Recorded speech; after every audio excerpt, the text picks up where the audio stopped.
The wind had teeth that night. It came screaming down off the high mesas, carrying sand, sleet, and the kind of cold that felt bred for killing. Most folks with any sense were tucked indoors behind shuttered windows. But the man riding along the dark trail didn't have much sense left in him, or much else at all. He went by Cole, just Cole, and had made peace long ago with being the kind of soul the wind tried to carve away. His coat was a threadbare duster, his boots cracked to hell, and his horse, an old bay mare named Sable, was tired enough to stumble on every other step. They were ghosts passing through the storm, with nothing behind them worth looking back to and nothing ahead but more empty miles. Cole pulled his collar higher against the icy slap of the wind. "Hang in there, girl," he muttered to Sable. She flicked an ear but kept going. Lightning rolled across the sky like God dragging a branding iron over the clouds. Cole saw the long sweep of desert, the curl of a dried riverbed, and the low ridge beside it, and then, between flashes, something moved. When the light came again, he saw it clearer. A Mustang Foal. Alone. It stood maybe 50 yards off, half hidden by the rocks. Small, spindly legs trembling. Wet mane clinging to its neck. It looked half frozen and lost, the kind of creature the storm would swallow whole before sunrise. But what caught Cole wasn't just the foal's condition. It was the way it stared at him, straight at him, like it had been waiting. Cole pulled Sable to a stop. The mare snorted, wary. "Well," Cole murmured, blinking the sleet from his lashes, "ain't you a strange little soul to be out here in this mess?" The foal took a step toward him. Stumbled. Caught itself. Cole felt an old ache stirring, something he thought he'd left years behind. He wasn't the kind of man who went around saving things. Not anymore. Too many ghosts built up in a life like his. He should have turned away. Ride on. Let nature take its merciless course. But the foal bleated, barely a sound, but thin with desperation. And that did it. "Damn it," Cole hissed. "Fine." He nudged Sable forward slowly, steady as he could. The foal watched every movement, frightened but stubborn. When Cole dismounted, the storm clawed at him, but he kept one hand raised, gentle. "Not gonna hurt you, little one." The foal trembled, but didn't run. It was too cold, too weak, too alone. Cole unwrapped an old blanket from his saddle pack and draped it over the foal's back. It sagged under the weight but didn't protest. Its dark eyes glistened like wet stones. "Storm's only gettin' worse," Cole muttered. "We need shelter." Now came the harder part, moving the little thing. Cole tried walking forward, leading Sable by the reins. The foal hesitated, took one wobbling step, then another. And before Cole knew it, the damn thing was following him.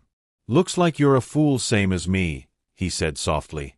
Lightning split the sky again, and thunder cracked so hard Sable reared. Cole steadied her, boots skidding in the mud. "Easy." The foal panicked and bolted past them, but not away. "Forward." Cole cursed. "Hey, come back here." But the foal didn't listen. It ran, clumsy and scared, toward the far ridge. Cole grabbed Sable's reins and ran after it, boots sinking ankle-deep with every step. The storm swallowed everything. The night blurred into a living wall of rain and sand. But the foal kept bobbing ahead like a pale shadow, sometimes disappearing, sometimes reappearing, always moving toward something. "Where in hell are you goin'?" Cole gritted out, breath burning. Sable snorted behind him, miserable, but staying close. Then, far off, the wind dipped. Just slightly. Cole felt it, a pocket, a shift, a break. Storms didn't give breaks without reason. Maybe a canyon, maybe a cave, maybe... Lightning flashed again, and Cole almost tripped. At the base of the ridge. A small homestead. It was barely more than a cabin and shed, pressed against the rise of earth like it was trying to stay hidden. No lantern light, no smoke from the chimney. Abandoned, most likely. He'd passed dozens like it through the years, left to weather and rot after families gave up or died hard. The foal reached the front porch and stopped. Turned. Looked at Cole. As if saying, "Here." Cole staggered up after it, breathing hard. You led me here? The foal nudged the door with its nose. Cole frowned. He stepped past the foal and tried the handle.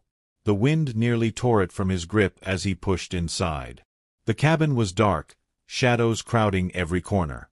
But it was warmer than the storm. Dry, too. He led Sable inside the narrow entry, enough to get her out of the worst of the wind. The foal followed him in without hesitation. That's better, Cole murmured. We'll wait out the storm here, then. A sound froze him. A thin, wailing cry. Soft, but sharp enough to punch through the dark. It was coming from deeper inside the cabin. Cole's hand went to his gun belt out of instinct. He moved slow, listening, boots whispering over the warped floorboards.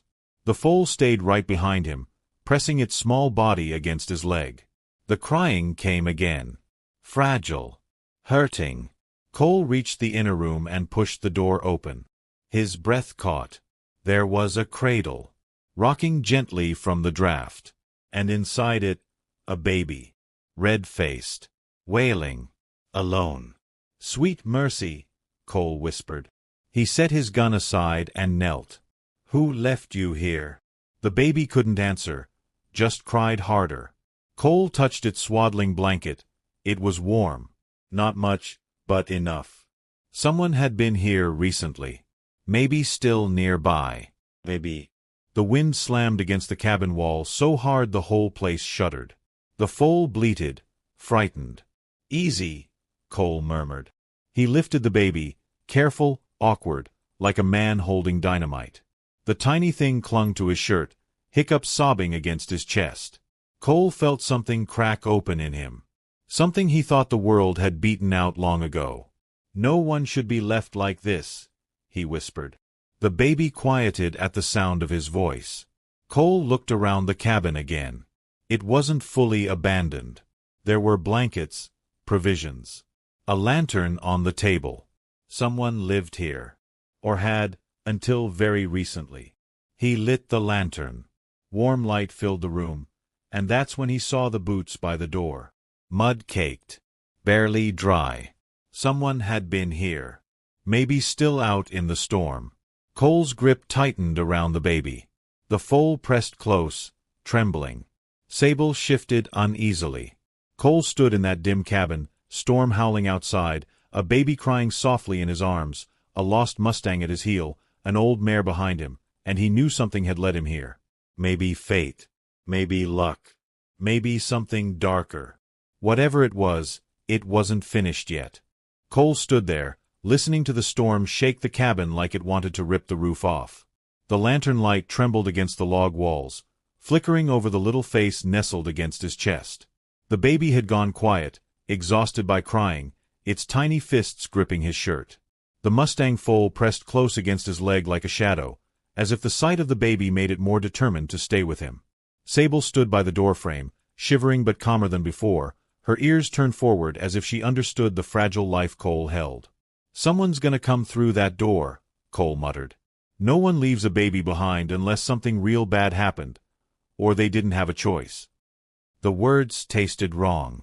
He'd seen enough frontier tragedies, disease, outlaws, storms that swallowed whole families. But this cabin wasn't overturned or burned. No sign of struggle. Just empty. He looked at the foal. You knew, didn't you? The little creature blinked up at him with dark, knowing eyes. The storm roared again, louder, as if denying everything he thought he knew about fate. Cole carried the baby to the table and set it down just long enough to rummage through a cupboard. A half-bag of oats, a tin of dried apples, some jerky. A pot by the stove, still warm. Someone had heated something not long ago. They were here, Cole murmured. Maybe stepped out and got caught. He didn't want to think about what storms like this did to people. He made a small fire in the old stove, enough warmth to fill the room. The baby fussed at the growing light, its cheeks flushed but eyes unfocused. Cole held it again, awkward but firm. You're a little fighter, he said softly. It felt strange, his voice gentler than he'd heard in years. The foal nudged his hand, as if inspecting the baby. You brought me here for a reason, Cole said. Storm would have killed you. And this little one. He ran a hand through his wet hair. Hell, maybe it would have killed me too. He looked down at the baby, who blinked up at him with enormous glassy eyes that seemed too trusting. For I start thinking you're a guardian spirit or something. I need to figure out who belongs here. He glanced toward the door. The wind shrieked through the cracks, threatening to tear them all away. Cole knew what he had to do. It was stupid, dangerous, but right. He secured the baby in the cradle with extra blankets, making sure it was snug and warm. Then he turned to the foal. You stay with it. You're good at that, ain't you? He said quietly. The foal snorted and stood guard beside the cradle, ears perked, body tense but determined. Cole grabbed his coat, pulled his hat low, and checked his revolver. He looked at Sable. Let's see if we can find who belongs to that baby, he told her.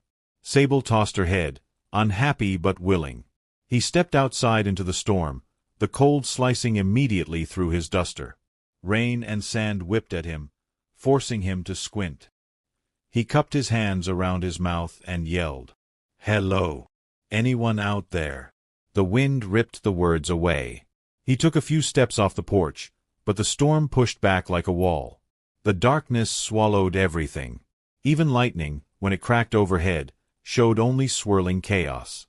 "Damn," he growled. "Ain't no one survivin' long in this." But when he tried to head back in, something moved in the corner of his eye. He froze. A shape. Far off in the storm. Lurching. Human. Cole's blood went cold. Not from the storm, but from the way that figure moved. Staggering, weak, like every step cost them too much. He ran toward it without thinking. The wind fought him with every step. Mud sucked at his boots. His hat was torn from his head and lost in the dark. But he kept going until he reached the figure, collapsed to their knees. A woman. She looked up at him, her hair plastered to her face, eyes wild with fear and exhaustion. She clutched something under her coat, a bundle, maybe a blanket. But her voice, hoarse, cracking, came out in a single desperate word. "My baby." Cole's heart lurched. He grabbed her just as she fell forward. "I've got your baby," he shouted over the storm. "Cabin's close." The woman sobbed, relief, fear, everything tangled in one raw sound. He lifted her, half carrying, half dragging her back toward the cabin. She was light, too light, like days without food, maybe more. And she was burning hot, the fever kind of hot, the bad kind. She mumbled weakly, words slurring. Thought I heard wolves, or men. I tried. You did good, Cole said, breath burning in his lungs. You held on. The baby's safe. We're almost there. He saw the lantern glow through the storm and pushed himself harder. His boots slid in the mud, but he did not let her fall. When he stumbled onto the porch, the woman went limp in his arms. He kicked the door open with his heel. The foal bleated sharply, jumping back. Sable pushed inside, snorting, dripping rain everywhere. The baby started crying again, sensing the chaos. Cole laid the woman on the bed in the corner. She was young, maybe mid-20s, with delicate features now flushed with fever. Her hands shook as she reached out blindly. "My baby." Cole brought her the cradle. She touched the baby's cheek with trembling fingers. "Thank God. Thank God." Her body sagged. She passed out. Cole covered her with blankets, checking her pulse. Rapid. Too rapid. Sweat slicked her forehead despite the cold. He looked around the cabin. A mother, alone. A baby. A storm. A Mustang Foal that somehow found him. "What happened to you?" he whispered to the unconscious woman. "Where's the rest of your family?" No answer. Only wind. He washed her face with cool water, did what he could. He wasn't a doctor. Just a drifter who'd seen more death than miracles. But tonight felt different. The foal stood near the bed now, watching her, watching the baby, watching him. Cole sat beside the bed, rubbing his aching hands. "You brought me here," he said again, staring at the foal. "And saved that woman's life." The foal blinked slowly, then nudged Cole's arm. Outside, the storm howled. Inside the cabin, a baby's soft breathing mixed with the crackle of the fire and the woman's fevered breaths. Cole realized something then, something that made his chest tighten. He wasn't leaving this cabin until he knew that woman and baby were safe. And maybe, just maybe, the Mustang Foal had known that long before he did. By dawn, the storm had eased, leaving the cabin wrapped in a heavy, damp silence.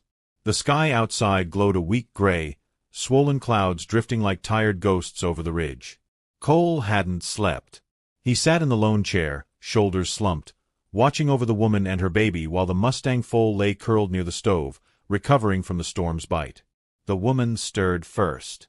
A low groan escaped her throat as her eyelids fluttered. She blinked at the ceiling, confused, then pushed herself up just enough to look around. Her gaze found Cole, slumped in the chair, hatless, exhausted, his coat still damp around the edges. She startled and reached for something. Instinct, fear, but her hand fell weakly against the blanket. "It's all right," Cole said softly, leaning forward. "You're safe. Baby's safe. You're in a cabin. Just rest." Her eyes widened as she followed the sound of his voice, and recognition flickered across her face like sunlight through the clouds. "The baby," she whispered, hoarse, her voice barely audible. Cole stood carefully, not wanting to startle her, and pointed toward the cradle. "Right there. She's fine. You did good, holding on." The woman's knees buckled slightly, and Cole moved to support her, though she waved him off. She crawled toward the cradle, hands trembling, and lifted the baby gently. The tiny creature fussed for only a moment before nestling into her arms, sensing the warmth and smell of its mother. Her eyes filled with tears, and she pressed her cheek to the baby's head. Cole watched silently, feeling a strange mix of awe and relief. He had wandered through life mostly alone, carrying ghosts he didn't like to name. But this small miracle of survival, felt like a tether to something larger than himself. Something worth staying for. The Mustang Foal whinnied softly and nudged Cole's leg. He looked down and smiled faintly. "Yeah, little one," he murmured. "You're a clever one. You knew where to lead me." Outside, the wind had calmed to a gentle whisper. The storm left mud and puddles, bent branches and scattered leaves, but it hadn't broken everything. Life still clung stubbornly, just as stubbornly as the little foal and the woman and her baby. Who are you?" the woman asked, finally looking at him fully. Her eyes were weary but sharp, the color of storm clouds after the rain. Why did you help us?" Cole shrugged, wiping mud from his hands. "Doesn't matter much, ma'am. You were in trouble, and I saw a way to help. That's all." She studied him, as if trying to find the truth in his eyes, then nodded slowly. "Thank you," she said, voice soft. I thought we'd never make it." "You'd have made it eventually," Cole said. "Just might not be been pretty." He gave a small, crooked smile. She laughed quietly, a sound that reminded Cole of running water in the desert. Brief, precious, and unexpected. "You really followed that foal through the storm?" she asked, incredulous. "It led you to us?" Cole shrugged again. "Seems so. Lucky thing, too, 'cause I don't think I'd have found this place on my own in that mess." The woman glanced at the foal, lying near the stove. Her eyes softened. It stayed with us. Brave little thing." Cole knelt and scratched the foal behind the ears. The foal nudged his hand appreciatively, eyes gleaming with trust. "Not just brave," Cole murmured. "Smart, too." Time passed quietly after that. The storm's remnants dripped through the broken eaves, and the cabin smelled of damp wood and smoke. Cole found some clean cloth and water, helping the woman tend to herself and the baby. He didn't know if she was sick from the storm or something lingering before, but he did what he could, warmed her, cleaned the baby, and made sure they had something to eat. Simple, basic survival, but in a world like this, that was often enough. By mid-morning, The woman sat propped against the wall, the baby in her lap, wrapped in blankets. The foal wandered closer, sniffing curiously. Cole looked out the window. Beyond the ridge, the world glimmered with post-storm clarity, sunlight reflecting off wet sand and stone. A new day. A new chance. She looked up at him. Will you stay? Just for a little while? Until we figure things out. Cole hesitated. He wasn't a man who stayed anywhere. He had the wind and the road and ghosts to keep him company. But when he glanced at the foal resting near the cradle and the baby nestled in its mother's arms, something inside him, a long dormant part, stirred. I reckon I could stay, he said slowly. A while. Her smile was cautious but warm. Thank you.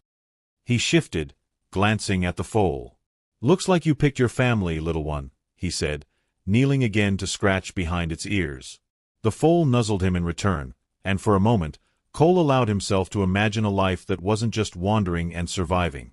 Maybe it was impossible, maybe it wasn't, but it felt like the first real choice he'd made in years.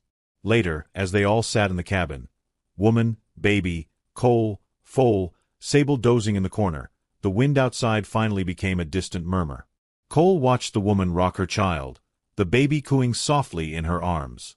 The foal rested beside them, ears flicking every so often as if listening to their breathing. Even Sable seemed calmer, as if the cabin itself held a protective promise. Cole didn't say much. Words weren't necessary. Actions had spoken.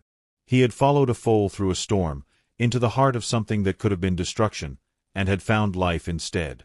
And somehow, through that journey, he felt more alive than he had in years. The woman looked at him again, this time with a soft, questioning smile. "What's your name?" she asked. Cole tipped his hat back slightly. "Cole," he said simply. "Cole," she repeated, testing the sound. "I like that name." He nodded, feeling a strange ease settle over him. "You don't have to call me that if you don't want to," he said, but there was no edge to the words. No usual distance.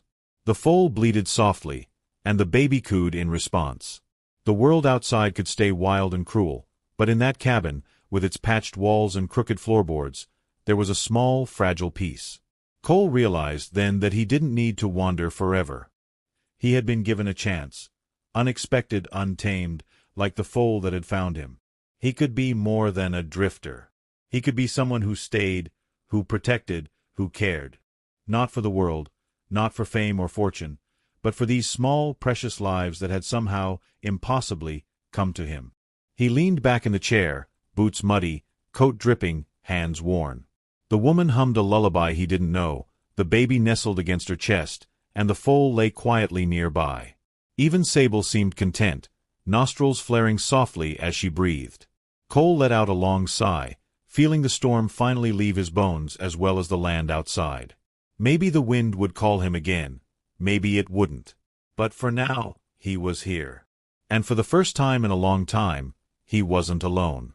The little Mustang foal lifted its head and nuzzled Cole's arm gently, and he smiled. Somehow, they had all found each other in the middle of the wild, unforgiving desert. Somehow, against every odd, the storm had led him to exactly where he needed to be. And as the sun broke through the clouds, washing the cabin in a soft, golden light, Cole, the woman, the baby, the foal, and even Sable, felt something rare and almost sacred: hope.